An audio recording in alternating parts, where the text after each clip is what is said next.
Welcome between us. I'm your host, Joe Chapman. Today we'll be talking about the Detroit Red Wings. Obviously, they had a brash of signings that were really, really well orchestrated by Steve Yzerman because I think there's an alternative move that he's going to make. We'll talk about that later. When you look at the Detroit Red Wings, there's a couple things you need to know. Um, Obviously, Steve Yzerman is going after guys that are responsible in their own end and responsible on the defensive end as well as the offensive end for the forwards. When you look at Christian Fischer, who they signed from Arizona, all the rumblings out of Arizona was, man, why did we lose that guy? He's kind of a glue guy that people would say. Another person that they got was from Colorado, JT Compher. JT Compher, he's a Michigan product, University of Michigan. Played with Larkin, played with Andrew Kopp. He's a good two-way forward. He's not going to wow you offensively, but he will help you offensively. It'll be interesting to see what they do in that time. When you look at the Detroit Red Wings, there's a couple of things that you need to know. When Steve Yzerman made these moves, he was looking to get depth. You could obviously see the kind of trajectory of what he was trying to do. There's a couple moves that I want to highlight first. We obviously mentioned, JT Compher. We mentioned, a couple players, but we're gonna go through it all. So obviously he signed James Reimer and Alex Lyon to stabilize that backup goalie situation. Now I don't think this is a massive upgrade over what they had because I really don't have a high hope on James Reimer. I think James Reimer could be good, but Alex Lyon kind of intrigues me a little bit.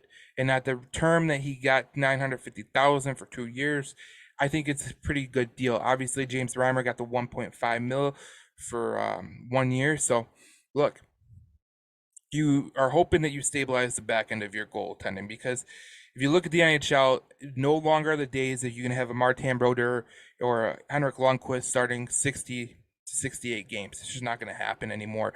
So it was crucial to get a backup goalie that could help you, bridge the gap between Ville Husso and those guys like James Reimer and Alex Lyon. So I thought it was interesting. We're gonna start in the defensive end. Obviously, they got Shane Gothlesbeer, and Shane Gothlesbeer has always been a guy that has intrigued me. His offensive play is just awesome. He could probably step into the Red Wings' top power play unit and really help them, kind of get better with Seider, with Tim. He can even step back in the second line, second power play unit, and have Walman play with Seider, and you have two good power play units. And one of the things that Detroit Red Wings have really struggled with is getting production from the blue line on the power play or any offensive play. Obviously we know Phil Peronic was a guy who was counted on for offensive firepower, and we're hoping Seider gets more into that mold. But you need an offensive weapon from the point. I think every team in the NHL, if you look at all the good teams in the NHL, they have a player who can really quarterback a unit and get them points on the power play or get them points from the back end. That shot that goes through deflections, that could be really huge. You look at what the New Jersey Devils looked like with Dougie Hamilton. Dougie Hamilton really put them over the top. Alex Pietrangelo with the Vegas Golden Knights.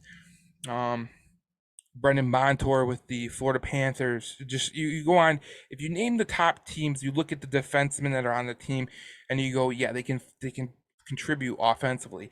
So I thought the Shane Gothlesbeer signing could really help the Detroit Red Wings because they really do need help on the offensive end from the defensive pairing. So aside from Jake Walman, aside from Seider, you get another guy in there who can potentially put some points up. You could really be kicking, and it can make you better on the long run.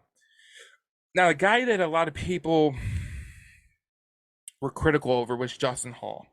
Now, Justin Holl is coming from the Toronto Maple Leafs, and Toronto Maple Leafs, again, they're one of the teams that have they don't have a defensive style of hockey.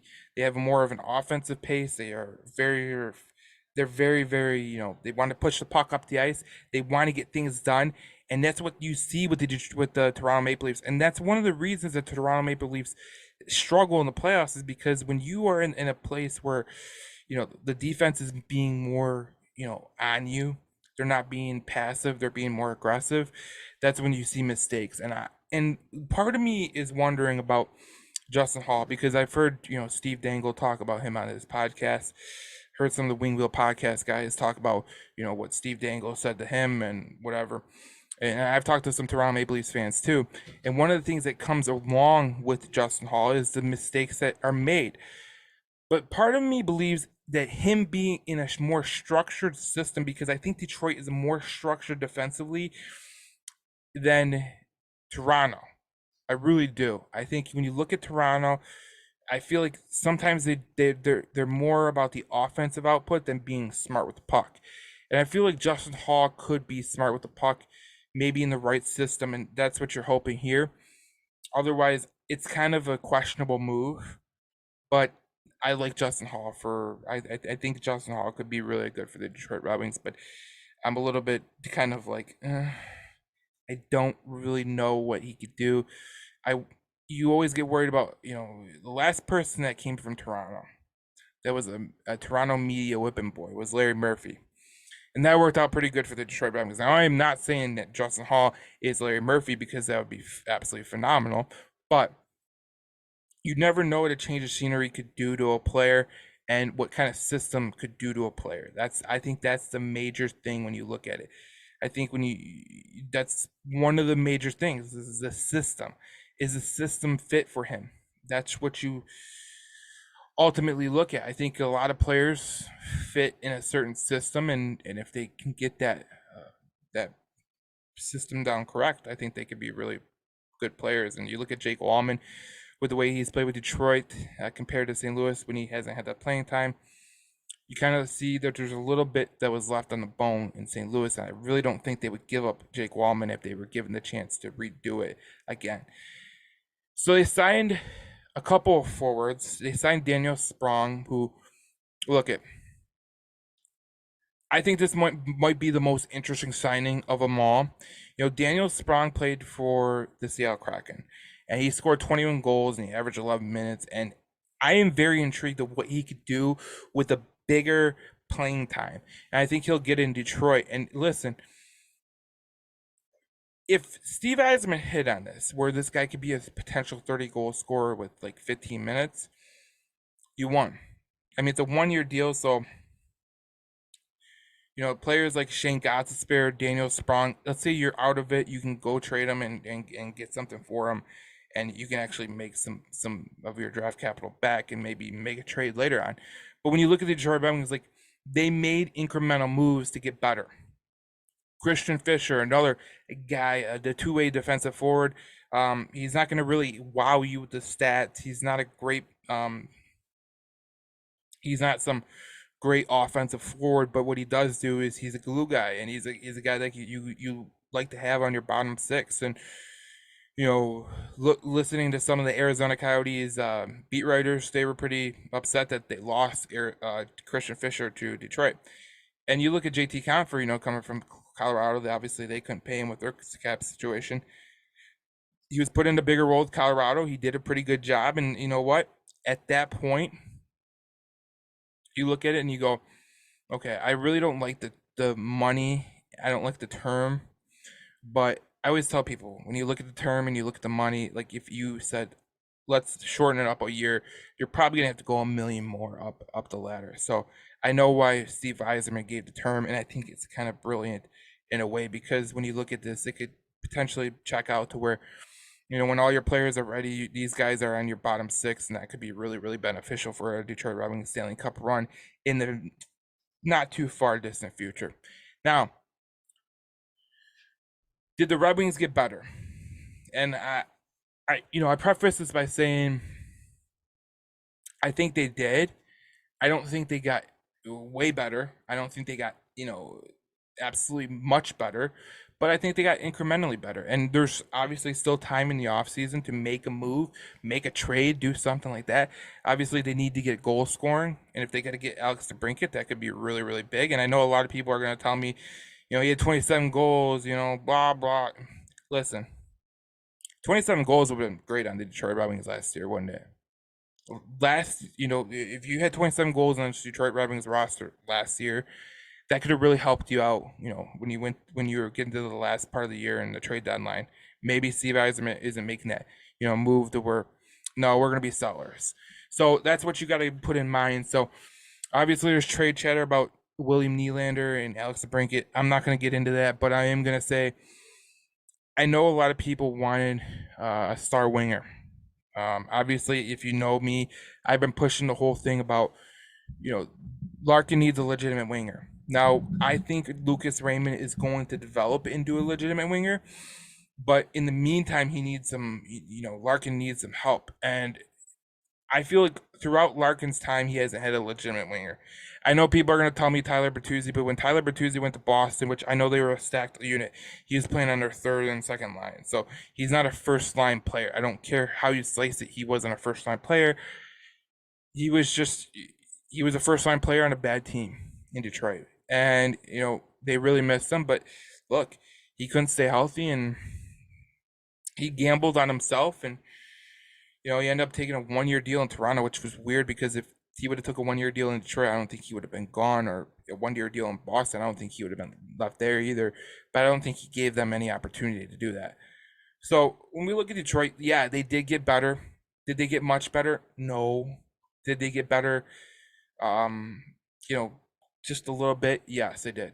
And when you look at this Detroit team and the way that Derek Malone preaches defensive hockey, I think that they got the right players.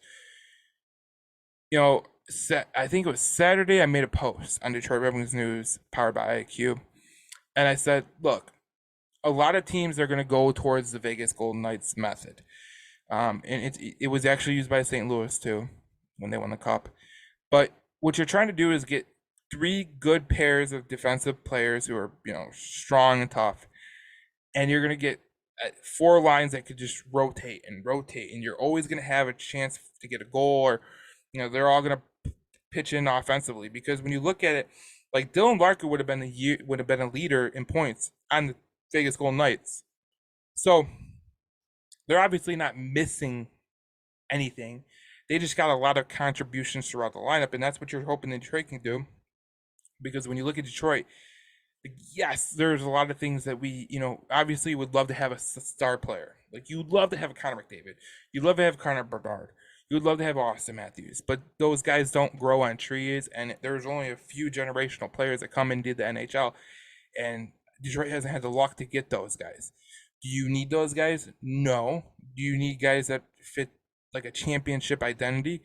Yes. And what is a championship identity? Well, it depends on the team. Like if you look at Matthew Tkachuk, like that is a guy who is a championship type player. Do we have that guy on the roster right now? We'll see.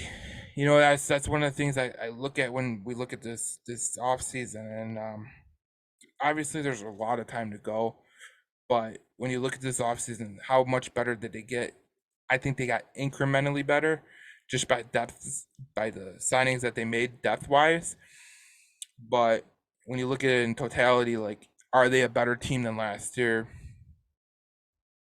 I would say yes. I mean, obviously, if you go back to the preseason last year and you were counting on Verana and Bertuzzi to kind of get you through, you would have said no. But we didn't see much Bertuzzi and we didn't see much of Verana, so you're not really replacing their goal differential because they really didn't score much last year. So it'll be interesting to see what the Detroit Red Wings do with the rest of the offseason. Obviously, we know the Alex DeBrincat rumors are actually, there's credence to them. So we're gonna see. But I do think the Detroit Red Wings got better.